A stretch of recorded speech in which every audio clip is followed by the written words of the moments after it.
Welcome to the Region of Solutions, where we give you the insider's take on the impactful work and initiatives being undertaken at ESCAP. I'm Kavita Sukanandan. Glaciers are retreating at unprecedented rates, reshaping landscapes and the world as we know it. We are talking about the mountain ranges of the Himalayas, the Karakoram, the Hindu Kush, the Pamir Mountains. But glaciers are losing up to 80% of their volume, causing new landslides, avalanches, and floods. Joining us today to delve deeper into the impacts of climate change on glaciers in the region and why it's so important to preserve glaciers is Anshuman Varma and Hitomi Rankine from ESCAP's Environment and Development Division, and Sanjay Srivastava, Chief of ESCAP's Disaster Risk Reduction Section. So Hitomi, maybe let's start with you. Could you tell us a little bit about yourself and your journey? What's driven your interest in this area? My interest in environmental management and environmental sustainability started more than 20 years ago. Actually, when I attended a conference on water resources management, and I understood how critical this issue is for all countries and how complex the challenge is. This really piqued my interest. I've studied environmental management and natural sciences, and in my professional career, I've worked in the Caribbean, I've worked Europe, and finally I came to Asia and the Pacific, and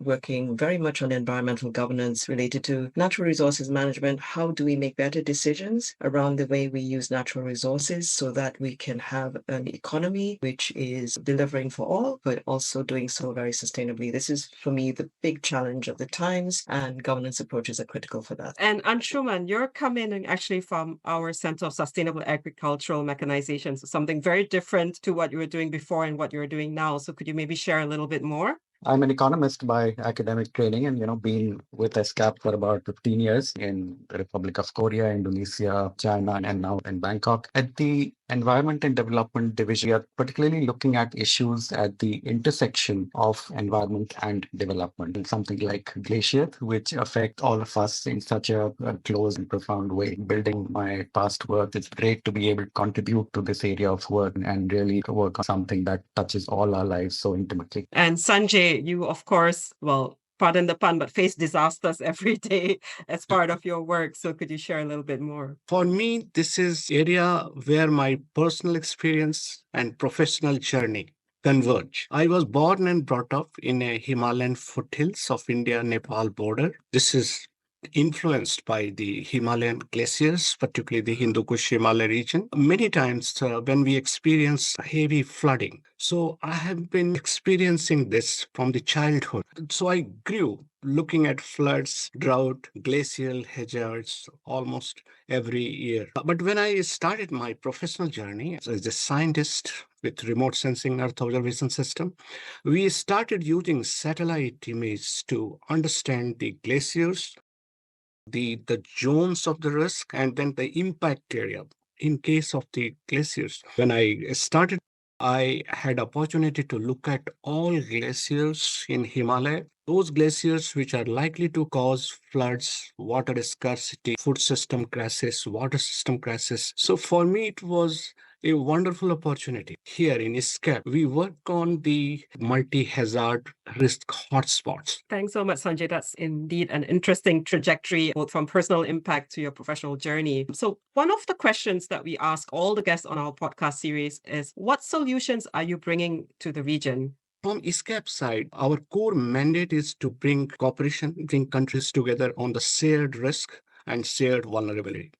Glacier is one such area where the risk is not in only one country. This glaciers, what we are talking about, the Hindu Kush Himalayan, this is a 4.2 million square kilometer area. This cannot be solved by just one country. You need a very collective efforts which can bring all countries together to understand the issue, develop the solutions. So from ESCAP side, with our partners, WMO, we have put in place what we call Third Pole Climate Outlook Forum. And the risk of the glaciers, there are two kinds of risk. One is the climate risk, which are a long term. The another one is the annual climate risk. Every monsoon, you will see the glaciers, lake outburst flood. You will see glaciers melt quite high in a particular season. So if you capture the risk during the season, just before the monsoon or before the winter, you are in a better position to understand and forewarn the risk. And then what does it mean to the people, the impact downstream, upstream? This is where ESCAP brings value to this work of glaciers. So we created a unique regional cooperation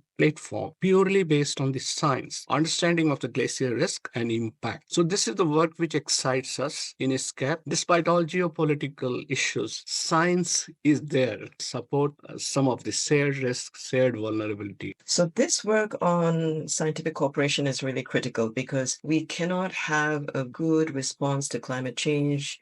We can't have good prioritization on climate adaptation measures. We don't even know where to spend the money. We don't understand what the risks look like. So this is really important. And what we see also is that this risk is really one which is shared by different countries, right? This is another aspect. And this makes the response particularly challenging. With ESCAP being an intergovernmental organization with the capacity to bring countries together on critical issues facing the region, we see an increasing role for ESCAP's support in strengthening the cooperation across countries on this challenge. So we're looking at how water cooperation can strengthen climate adaptation, including through being better risk informed. And in addition to this, engaging the different sectors that need to be engaged, because you're going to have impacts on food, transportation, energy, and many other sectors, and how can these sectors actually weigh in on the water management strategies so that we can have better response to climate risk. So obviously, a lot of our audiences are not experts in the field. Maybe someone's out there asking, well, I don't have a glacier in my city or my country. Why should I care about glaciers melting? So what does the available data tell us? Why exactly is it so important to ring the alarm bells right now? Kavita, if I cite one very recent example, there was a glacier's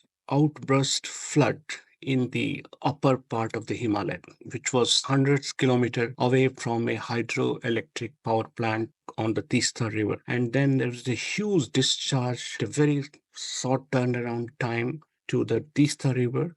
And the dam across the Tista River, 1,200 megawatt, completely demolished. So the energy system, which was all dependent on the hydroelectric power plant, there was a complete disruption. Then this brought huge flooding. Every part was disrupted.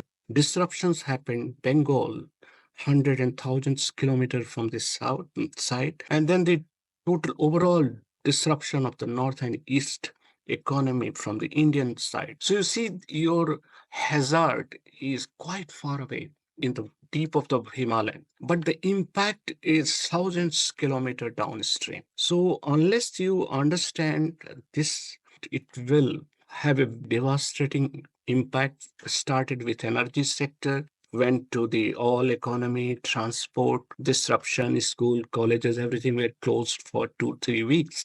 So, this is where the risk comes through one sector, spreads across many sectors. So understanding of the glaciers and a joint action, which is risk informed, is the key.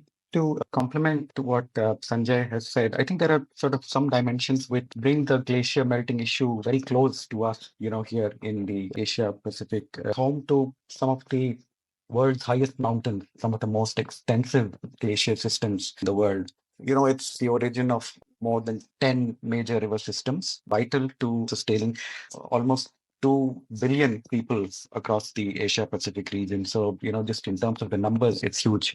So, this is among the most biologically diverse and ecologically fragile regions in the world. It's been projected that the glaciers in the Hindu Kush Himalayas are disappearing at an alarming rate. By some projections, it's 65% faster in the decade 2011 to 2020 than in the previous decade.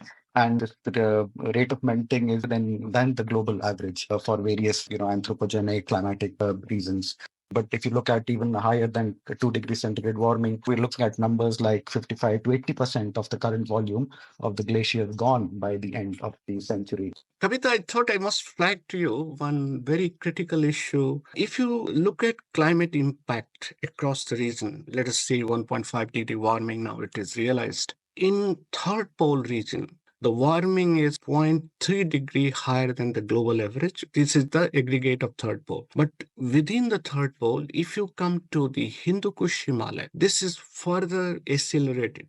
1 degree in some part of Hindu Kush Himalaya, it reaches to 2.5 to 3 degree per decade. So if you want to see the impact of the climate change much more severe and threatening, it's here in this region. Maybe to highlight a little bit of the silver linings, are there any positive or inspirational examples that you are seeing to address the challenges of glacial melt? So most of the National Adaptation Plan and NDC, the country, glaciers are now becoming part of their adaptation strategy. But can we have something, a Himalaya-related adaptation strategy where all countries put together should develop a joint adaptation pathways or resilience pathway? This is where ESCAP roles becomes very critical. And this is exactly what we are doing with WMO, monitoring of the glacier risks every season, and then in the long term for adaptation and resilience. So as Sanjay pointed out, there is increasing interest in this importance of managing this glacier's impact in a climate response. This is what we see as being a really important foundation for moving forward. At the same time, what we see is that, and know this from our monitoring of the SDGs, is that integrated water resources management necessary to respond to these challenges is badly lacking. So the joint approaches that Sanjay is talking about, very, very critical, but very underinvested in this region. There are actually only two countries, Mongolia and Cambodia, which have 90% of their waters covered by these kind of joint arrangements. But the silver lining that you asked about is present because we have some shared water basins which are working together. So we have the Chu Talas River Basin, which is shared by Kazakhstan and Kyrgyzstan. And then we have the Daria Steppes Rivers and Wetlands Program, which is looking at a river basin shared by China, Mongolia, and the Russian Federation. So you do have some really good examples of cooperation. And it's very good to see that the UN system is playing a role in bringing these countries together. We are looking at how we can build on this cooperation and bring the good insights from this cooperation to other countries. So there are some leaders, some silver linings, but we need to do much more. For the average person, are there any resources that you would be able to recommend? Because we do talk a lot about whole of society approaches as well these days. It's not just a responsibility of governments and scientists when it comes to climate action. So are there any resources that you would recommend for people to understand glacier melting and what they can do, or how they can even prepare for it? Let me share what we have in ESCAP to offer, not only to scientists and policymakers. We bring out Asia Pacific disaster report, and then we also bring out sub-regional disaster report. So from ESCAP side, we are making efforts to make it something which anyone can understand quickly. Kavita, one of the other resources I would like to point out there is the World Water Development Report, which is led by UNESCO, and to which ESCAP every year we contribute a section on the Asia Pacific region. Now, this issue of risk is very localized. It's really important for, I think, any person to understand this issue of risk. Looking, for example, at what is the baseline condition in our countries? What's our degree of food security? What's our dependence on water that comes from outside of countries? So this risk information, it's available through the UN system's work, but I want to cite our very good work on the Risk and Resilience Portal, which is a really good online resource with excellent maps on climate-related risks. And then I want to draw attention to the International Year of Glaciers Preservation, which has started this year. So there will be events throughout the year. We will have an international conference hosted by Tajikistan, so important to follow that process. Thank you all for the fascinating insights on the importance of glaciers and what we're facing in the region today. So before we wrap up, is there a brief, short, catchy message of what you'd like our viewers to take away from today's conversation? I would say that we need to strengthen water cooperation to better deliver on climate adaptation goals. Melting of glaciers, and it's a serious concern that affects everyone in the region. All communities, social segments, groups will be impacted. We need to join hands to renew and to accelerate efforts to address glacier melt. I would to refer in 60s, 70s, typhoon, cyclone used to be the killer disaster, the most deadliest disaster. But we managed to handle. Now the mortality is brought down to the extent of more than 90%, and how we did it because of the regional cooperation. Similar thing we did in tsunami. This is a time for glaciers. Together we can build a cooperation, because glacier risks are widespread. Working together to make a difference. And on that note, that's all for today's episode of A Region of Solutions. A big thank you to our guests for sharing their expertise with us. Don't forget to follow us on social media and subscribe to our podcast for more inspiring stories from ESCAP. Until next time, stay curious, stay engaged, and be part of the solution for our region. Thank you.